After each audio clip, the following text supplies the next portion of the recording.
हो गया था, उसका हाथ पांव सुन्न हो गए थे। घर भर में ठंड व उपेक्षित व्यवहार के कारण पल भर में उसे समझ आ गया था।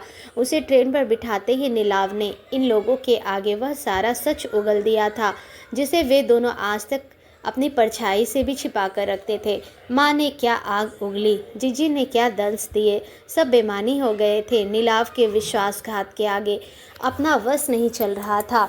उस पर घर वालों का दबाव बनाने की कोशिश कर रहे थे नीलाव। यही चूक गए नीलाव, पहचान नहीं पाए उसे।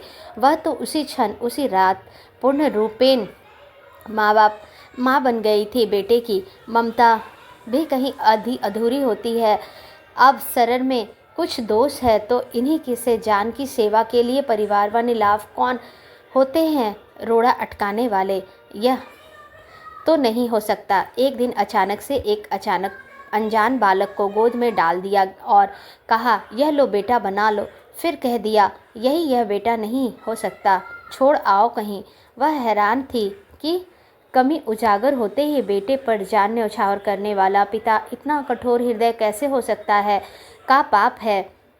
अच्छा हुआ कि छोरा अपाहिज निकला, वरना हमें कभी कानों कान भनक न होती। बिफर तो सुबह से ही हो रही थी, दोनों पर पता नहीं कैसे जब्त किए बैठी थी। शायद उसे डर था कि सब बातें उठते ही कलेश मच जाएगा घर में।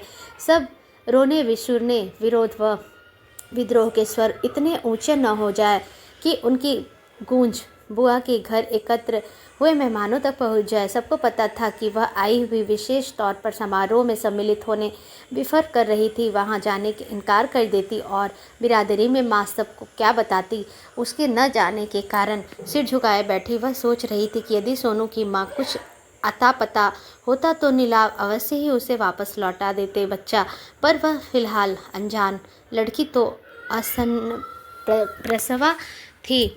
जब नीलाव के नर्सिंग होम में पहुंची थी, आधी रात का समय, स्टाफ और मरीज अधिक नहीं थे। सब समय बस एक आपातकालीन मरीज की देखभाल करने के लिए रुके हुए थे नीलाव। कुछ ही पलों में बच्चा जना और पता नहीं चुपचाप कहाँ बच्चा वहीं छोड़कर भाग निकली थी वह लड़की। पहले तो घबरा गए नीलाव, पुलिस को सूचना देनी होगी। फिर अचानक उनकी छठी इंद्रियां सक्रिय हो गई। लड़का है जो यूं इसे पैदा करके छोड़कर भाग निकली है, वह वापस आने से तो रही। उन्होंने तुरंत उसे फ़ोन किया तथा अस्पताल बुला लिया। एक बिस्तर पर लिटाकर पास ही पालने में वह नवजात शिशु लिटा दिया। सुबह होते होते यह खबर चारों ओर फैल गई कि रात में पुत्र को जन्म दिया है डॉक्टर साहब की पत्नी ने। जो सब हैरान थे। अच्छा, मैडम गर्भवती थी, पता ही न चला। आस पड़ोस भी हैरान था। सबको डॉक्टर साहब ने अपनी बातों से संतुष्ट कर दिया। वैसे ही वह कहाँ ज़्यादा उठती बैठती थी पड़ोस में। छोटे शहरों में आजकल वह बात नहीं रही। कौन किस की कितनी खबर रखता है। बधाइयाँ दी गई, मिठाइयाँ बांटी गई, जश्न हुए। यही माँ और जीजी बलाएं लेती वह न आघाती थी। और अब इतना जहर। 5 बजे की ट्रेन थी, उसकी वापसी थी। उसके निकलने के घंटा भर पहले सरिता आ पहुंची थी। उसे मिलने कोई और वक्त होता तो वह 100 गिले शिकवे करती अपनी प्यारी ननद, अपनी बचपन की सखी सरिता से। पर जब से आई थी इतने तनाव, कलेश और परेशानियों में फंसी थी कि उसे स्वयं भी कहाँ याद रहता कि एक बार सरिता को फ़ोन कर लेता। सरिता का ससुराल स्टेशन के पास ही रमेश नगर में है। कुल आधे घंटे का रास्ता है यहाँ से। पर पता नहीं क्यों वह कल बुआ के घर ही नहीं आई थी। आज आई थी जब समय ही नहीं बचा था बैठकर 2 बातें करने का। सरिता आई तो जैसे ही उसकी रुकी हुई सांसें भी चलने लगी थी। बचपन में उसका मायका तथा ससुराल दोनों परिवार के ही मोहल्ले में रहते थे। दोनों साथ साथ पढ़ती थी, एक ही कक्षा में, पक्की सहेलियाँ थी दोनों। सूखे कुएं के पीछे बुढ़िया के घर से अमरूद तोड़कर चुराने हो या पेट दर्द का बहाना कर स्कूल में छुट्टी मारनी हो, दोनों हमेशा साथ होती थी। 7वीं 8वीं तक आते आते तो इन दोनों की करगुजरियाँ जासूसी एवं रूमानी उपन्यास पढ़ने का कभी कभार मौका पाते ही अपना सबका टाकीज में छिपकर पिक्चर देख आने तक की बढ़ गई थी। क्या मजाल की दोनों के बीच की बात की तीसरी की भनक लग जाए।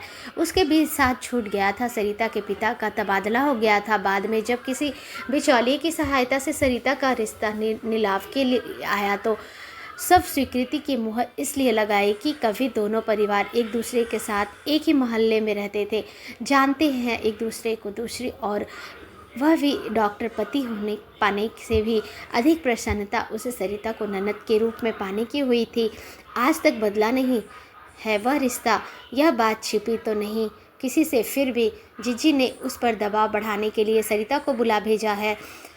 उन्हें शायद लगा कि इस विषय में सरिता अपनी सखी का नहीं बल्कि माँ का, जीजी का ही साथ देगी। आखिर उसे भी तो कुछ नहीं बताया गया था, वह धोखे में ही थी। आते ही सरिता उसके गले लग गई थी। 3 दिनों में पहली बार आंखें छलक आई थी उसकी।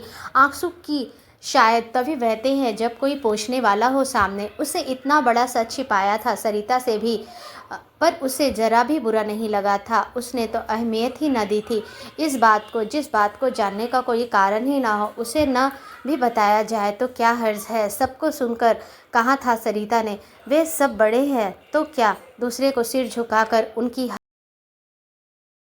जय जना जायज बात मानी पड़ेगी। धन्यवाद।